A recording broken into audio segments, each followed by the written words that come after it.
Y vamos a ir simplemente dos cosas importantes que les quiero yo compartir a propósito de la Navidad. Un tema que siempre escuchamos, que siempre oímos, pero que siempre vale la pena recordarlos. Yo hoy les quiero hablar de dos regalos cuando estamos hablando de la Navidad. Dos regalos acerca de la Navidad.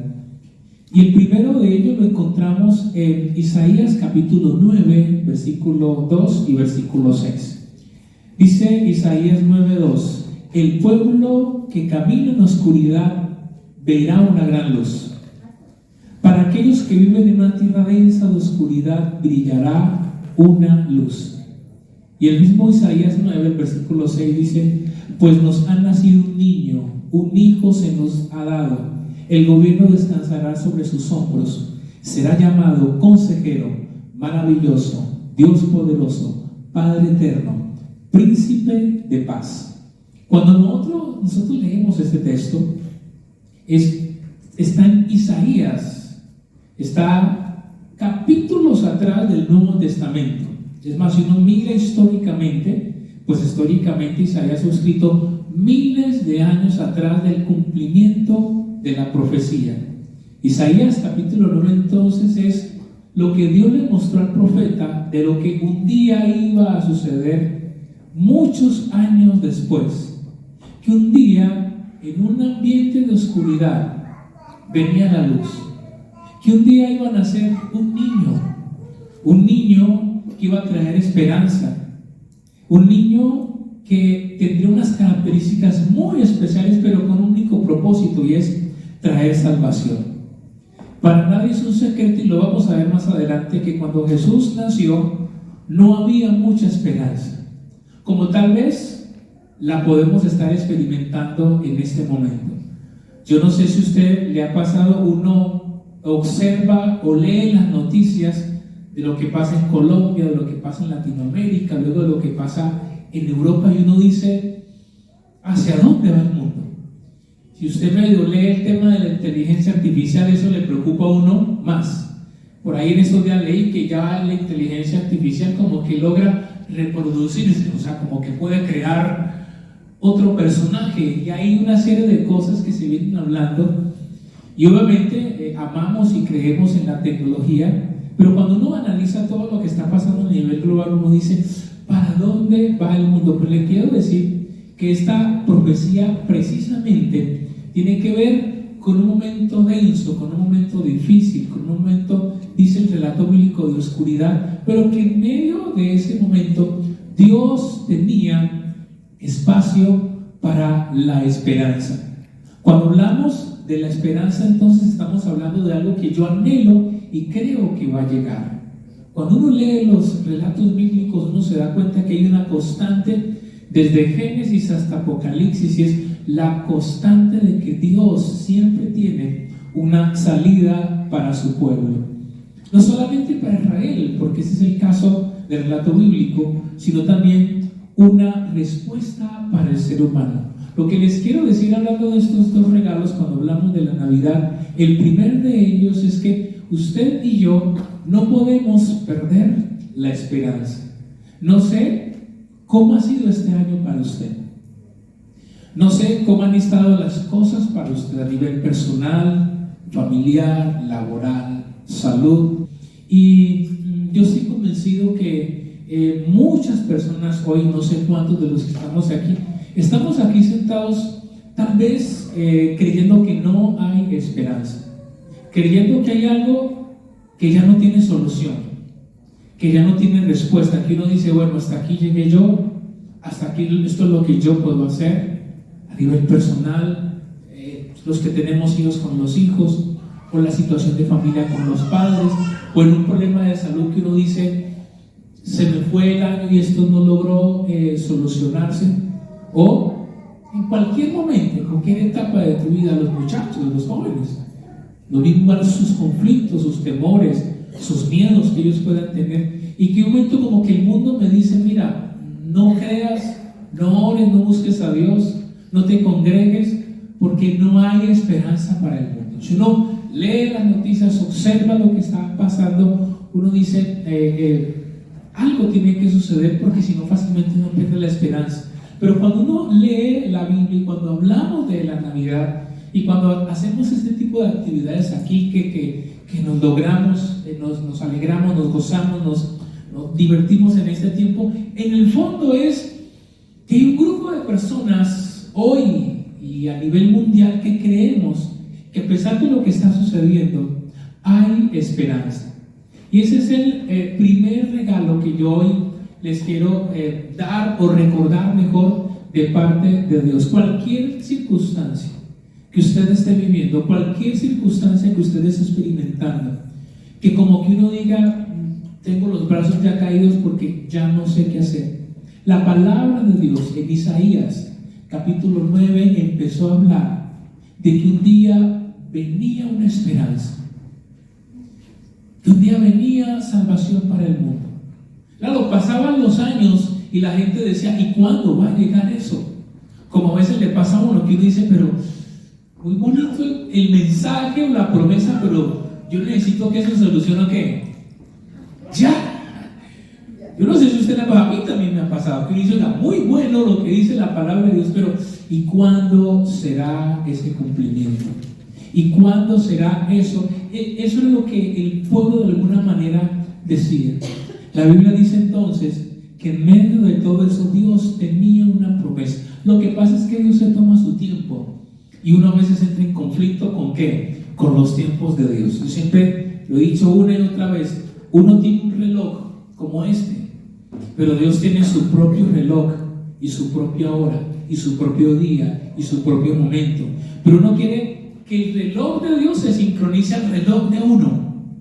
Y muchas veces, o en la mayoría de los casos, el reloj de Dios no va acorde con mi reloj. Entonces uno mira la hora de nuestra vida, de lo que queremos, y vemos que no se dan las cosas. Pero en el reloj de Dios hay un propósito muy especial. Y hoy en esta reflexión, que más un gran mensaje, es una reflexión decirles que todavía hay esperanza y que la Navidad es específicamente de eso. Y lo segundo, lo debemos ampliar un poco más, está en Lucas capítulo 2, es un pasaje también muy conocido, pero que lo vamos a leer. Dice Lucas 2, aconteció en aquellos días que se promulgó un edicto de parte de Augusto César, que todo el mundo fuese empadronado. Ese primer censo se hizo siendo Cirenio gobernador de Siria, e iban todos para ser empadronados cada uno a su ciudad. José subió de Galilea, de la ciudad de Nazaret, a Judea, a la ciudad de David, que se llama Belén, por cuanto era de la casa y la familia de David, para ser empadronado con María, su mujer, desposada con él, la cual estaba encinta. Y aconteció que estando ellos allí se cumplieron los días de su alumbramiento, y dio luz a su hijo primogénito, y lo envolvió en pañales y lo acostó en un pesebre, porque no había lugar para ellos en el mesón. Había pastores en la misma región que velaban y guardaban las vigilias de la noche sobre su rebaño. Y aquí se les presentó un ángel del Señor, y la gloria del Señor los rodeó de resplandor, y tuvieron un gran temor. Pero el ángel les dijo: no temáis, porque he aquí oídos nuevas de gran gozo que será para todo el pueblo, que os ha nacido hoy en la ciudad de David un Salvador, que es Cristo el Señor. Esto os servirá de señal: hallaréis al niño envuelto en pañales, acostado en un pesebre. Y repentinamente apareció con el ángel una multitud de huestes celestiales que alababan a Dios y decían el famoso texto: gloria a Dios en las alturas, y en la tierra ¿qué? Paz. Qué maravilloso eso. Buena voluntad para con los hombres. Sucedió que cuando los ángeles se fueron de ellos al cielo, los pastores se dijeron unos a otros: pasemos pues hasta Belén y veamos esto que ha sucedido y que el Señor nos ha manifestado. Vinieron pues apresuradamente y hallaron a María y a José al niño acostado en el pesebre, y al verlo dieron a conocer lo que les había dicho acerca del niño. Y todos los que lo oyeron se maravillaron de lo que los pastores les decían. Pero María, dice, guardaba todas estas cosas, meditándolas en su corazón. Y volvieron los pastores, glorificando y alabando a Dios por todas las cosas, dice el relato bíblico, que ellos habían oído.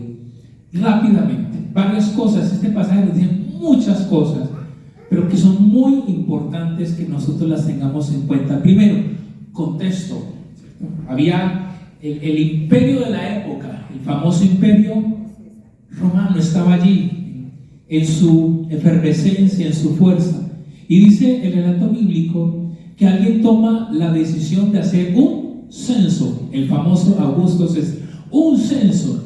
Dicen estudios que uno de los propósitos de ir al censo era, ¿sabe para qué era? Para pedir plata. El tema era cuánta gente tengo. En cualquier coincidencia con lo que pasa en los países o en el nuestro, vamos a hacer un censo para ver cuánto le vamos a pedir a la gente. O sea que cuando la gente escuchaba censo no se alegraba. Cuando la gente escuchaba censo, ¿qué sabía? ¿Qué le venía?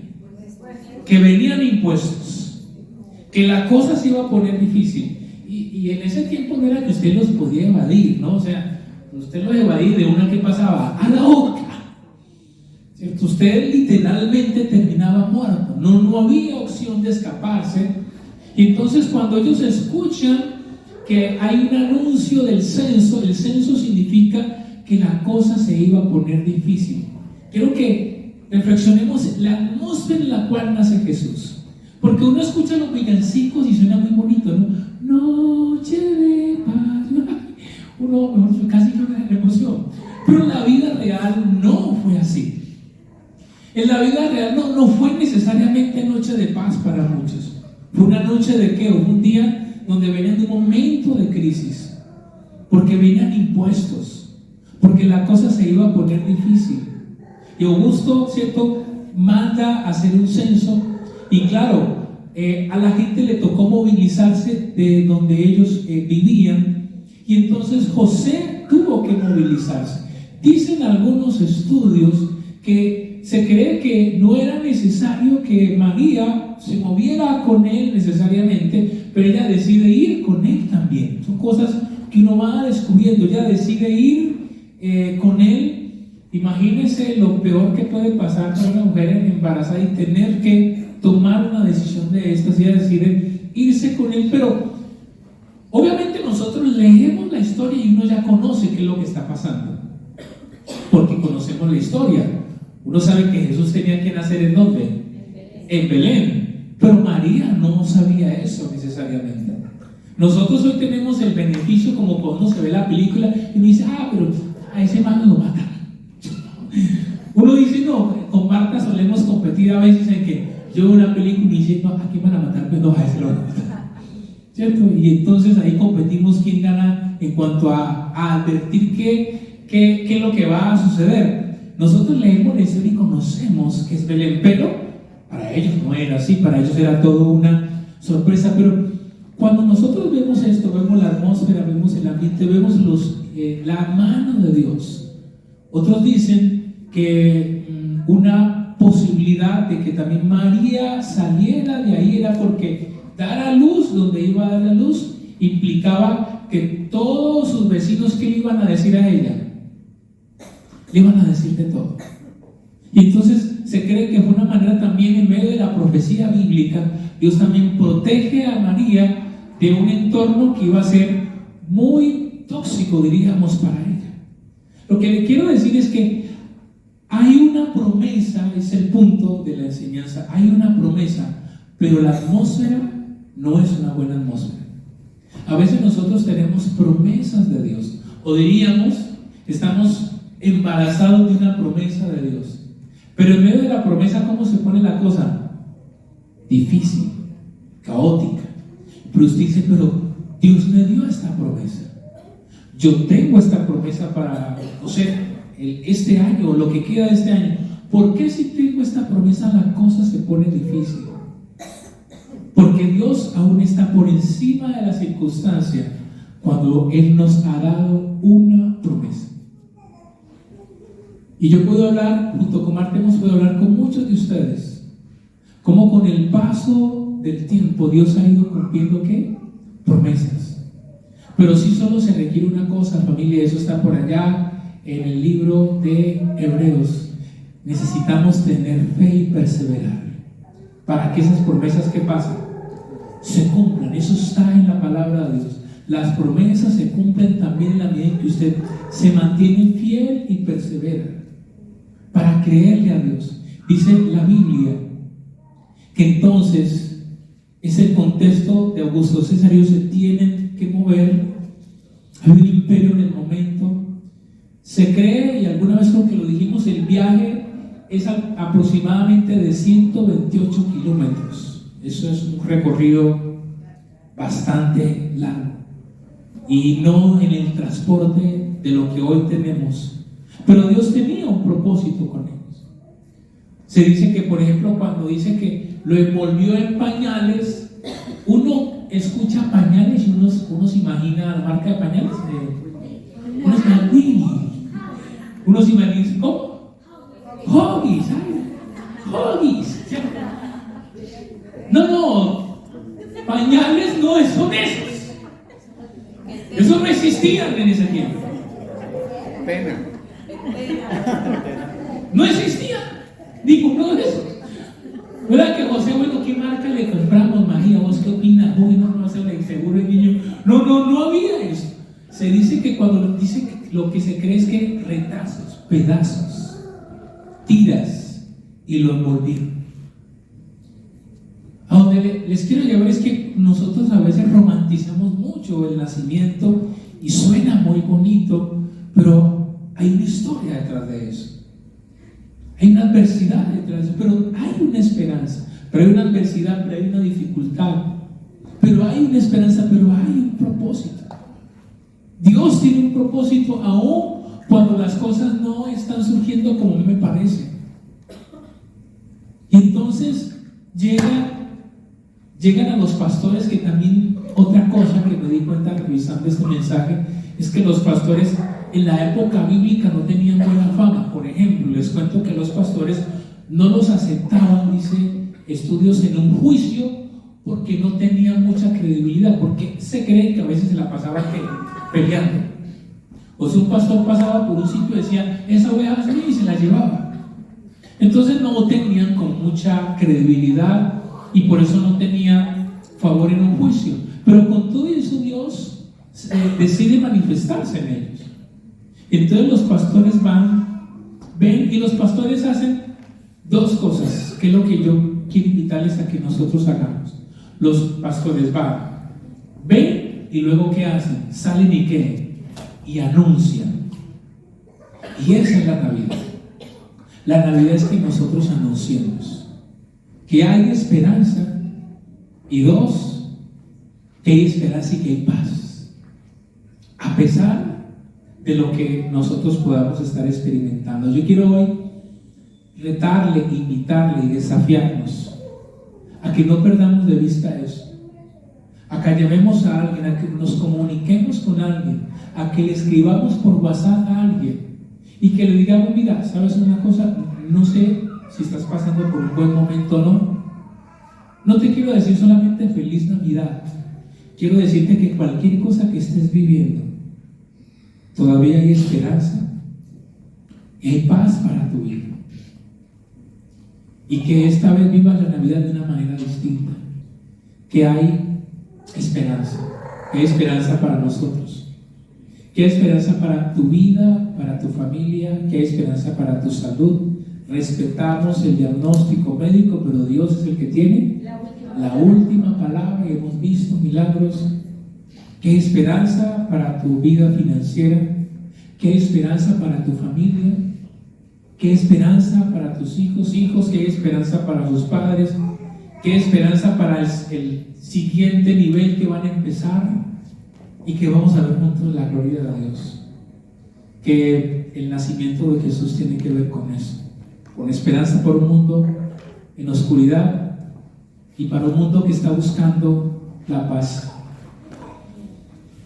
El mundo anda buscando muchísimas cosas, pero para nadie es un secreto que este mensaje nos queda claro: el mundo necesita un Salvador.